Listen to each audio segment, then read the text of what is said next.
नमस्कार साथियों, हिंदी स्टेनो बढ़ोत वाले चैनल में आपका हार्दिक स्वागत है। आज की डिक्टेशन रामधारी गुप्ता खंड 1 से प्रतिलेखन संख्या 89 व 90 से 100 वर्ड पर मिनट की स्पीड से होगी। तो आइए शुरू करते हैं। डिक्टेशन शुरू होगी 5 सेकंड बाद। स्टार्ट। अध्यक्ष महोदय, मैं आशा करता हूँ कि इस सदन के लिए यह अंतिम अवसर होगा जबकि इस संविधान में इस आधार पर यह संशोधन करने का अवसर आया है। इसलिए मैं आशा करता हूँ कि इसकी जड़ में जाने के लिए हमारे सदन को और सरकार को एक हिम्मत होगी। हिम्मत की बात मैं इसलिए कह रहा हूँ कि हम में से अधिकांश लोग इसी समाज में आते हैं और हम जानते हैं कि जिनके हाथ में संपत्ति है उन्हीं के द्वारा यह अछूत और छूत का रोग फैला हुआ है। यह वर्णाश्रम धर्म नहीं है। हमारे यहाँ यह धनाश्रम धर्म है, संपत्ति पर आधारित है और इसके लिए मैं इतनी ही आशा कर लेता हूँ कि आज अभी जो देश के विभिन्न भागों में जमीन कुछ हाथों में केंद्रित है, जब तक जमीन के एकाधिकार को हम नहीं तोड़ सकेंगे, जो कुछ लोग सैकड़ों और हजारों एकड़ रखे हुए हैं, जिनमें अधिकांश सदस्य भी इस सदन में सम्मिलित है, तब तक यह समस्या हल नहीं होगी।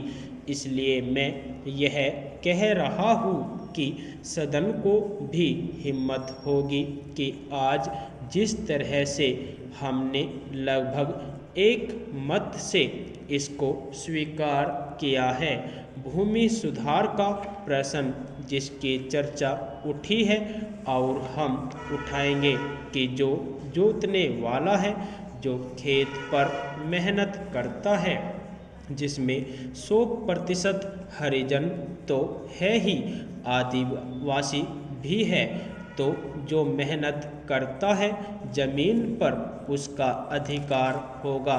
सदन को यह हिम्मत होगी कि वह इस चीज़ को करे।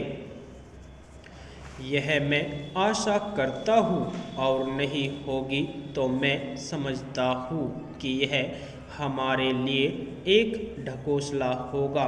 यही आग्रह मैं सभी लोगों से करता हूँ कि भूमि के प्रश्न को सुधारे बिना अछूतोद्धार नहीं होने वाला है और न राष्ट्रीय उत्थान होने वाला है। मैं चाहता हूँ कि वह शांति से हो, इसीलिए मैं यह आग्रह कर रहा हूँ, नहीं तो अशांति फूटेगी। लेकिन हम चाहते हैं कि शांति से हो, इसलिए मैं फिर आग्रह कर रहा हूँ कि दल और पार्टी की दीवार तोड़कर हम इस प्रश्न को ले और केंद्रीय सरकार भी हिम्मत करे। प्रधानमंत्री प्रतीक्षा में न रहे कि कुछ और लोग इधर से चले जाएंगे तो वह करेगी और लोग जाएंगे तो वह कठिनाई में फंस जाएगी। इसीलिए मैं कह रहा हूँ कि यह अवसर है। अध्यक्ष महोदय, वह हिम्मत करे जिससे देश में जमीन जोतने वाले को मिले और जो मेहनत नहीं करते उनसे जमीन लेकर उसका बंटवारा कर दिया जाए। मुझे आश्चर्य हुआ जब मैंने इस प्रतिवेदन को आरंभ से अंत तक देखने की कोशिश की और इसमें अंग्रेजी का इतना समर्थन मेरी समझ के बाहर की बात थी। अंग्रेजी के समर्थन के साथ रोमन लिपि तक का समर्थन किया गया है। जब हमारे संविधान में देवनागरी लिपि को राष्ट्रीय लिपि माना गया है और आज भी हिंदी देवनागरी लिपि में लिखी जाती है, मराठी देवनागरी लिपि में लिखी जाती है। अन्य भाषाएं अपनी अपनी लिपि में लिखी जाती है। रोमन लिपि के लिए इस आयोग की रिपोर्ट में किस प्रकार कहा गया? रोमन लिपि की बात कैसे इसमें आई, यह मैं कम से कम नहीं समझ पाया, पर एक बात देखने योग्य है कि अंग्रेजी का इतना समर्थन होने के बाद भी और कई विदेशी विशेषज्ञ इस आयोग के सदस्य होने पर भी अंत में उन्होंने भी माना कि अंततोगत्वा शिक्षा का माध्यम प्रादेशिक भाषाएं होंगी।